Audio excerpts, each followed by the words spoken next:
Нийслэлийн 38 дугаар сургуулийн дундангийн сурагчид түрээсийн сурах хүчгийн төлбөрөө бүрэн төлсөн ч дунджаар 38 сурагчтай нэг ангид 6 хүүхдэд сурах хүчгийг суглаа явуулж олгожээ.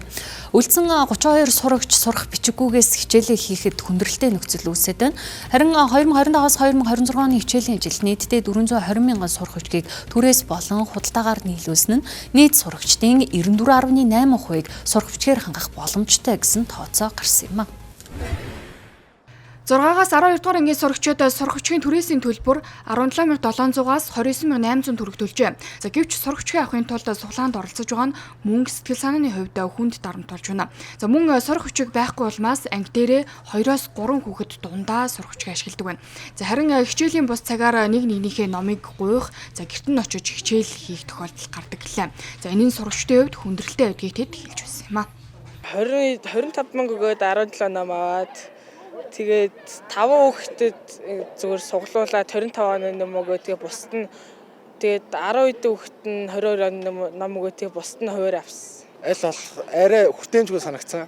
Нэг ингээд 6хан багц ном өгсөн байгаа. Тэгээд айгуу 36 хүүхдэд 6хан ном гээд 2 хүүхд дундаа ерөөсөө айгуу хүүхд дутагдaltaй байсан. Тэгээд айгуу хүртээмжгүй санагцсан байна. Хангалттай хүртээмжтэй чадвал нэг 21 мянга болон 24 мянга гэдэг хичээлийн яг 9 сар тавтдаг байна.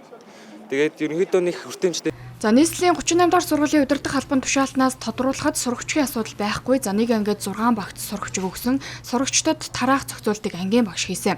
За иймээс сурах хүчиг хүрэлцэхгүй байгаа асуудал дээр багшаас тодруулна. Манай сургуулийн зүгээс тайлбар өгөх боломжгүй гэх хариултыг өгсөн юм а. За харин боловсролын ерөнхий газраас түрээсийн болон худалдаанд нийлүүлэгдэж байгаа сурах хүчиг нийтдээ суралцж байгаа сурагчдын 94.8%-ийг хангах боломжтой. За иймээс сурах хүчиг хүрэлцэхгүй байгаа нь тухайн сургуулийн зохицуулалттай холбоотой гэдгийг хэллээ. Захирал сургуулийнхаа сурах хүчгийн хангамжийн асуудлыг бас тухайн шатанд даваад хариуцах хэрэгтэй байгаа. Тэгэхээр яг хүүхдийнхаа тоонд үндэслээд за түрээсийн сурах хүчиг хэдэн сурах хүчиг байна те. Өөрөөр хэлбэл хойрлогдож ирсэн хэдэн сурах хүчиг байна. За үүнээс гадна бас худалдаж авах сурах хүчгийн тоо хэд байж болох уу? За цахимаар ашиглах тоо хэд байж болох уу гэдэг энэ тооцооллуудаа гаргаад тэгээ өөрөөр хэлбэл сургуулийнхаа хэмжээнд бас энэ сурах хүчийн хүртээмж хангамжийг бол зохицуулах ийм зохицуулттай. Түрээсийн сурах хүчгийн сургалтын хүртээмжийг нэмэгдүүлэх зорилготой ч заацны асуудал болж байна. Сурах хэрэглэгдэхүүнийг хангалттай олгоогүйгээс сурагчдын сурах эрх зөрчигдөж байгаад боловсролын сайдын хамглан анхааралд авах нь чухал байна.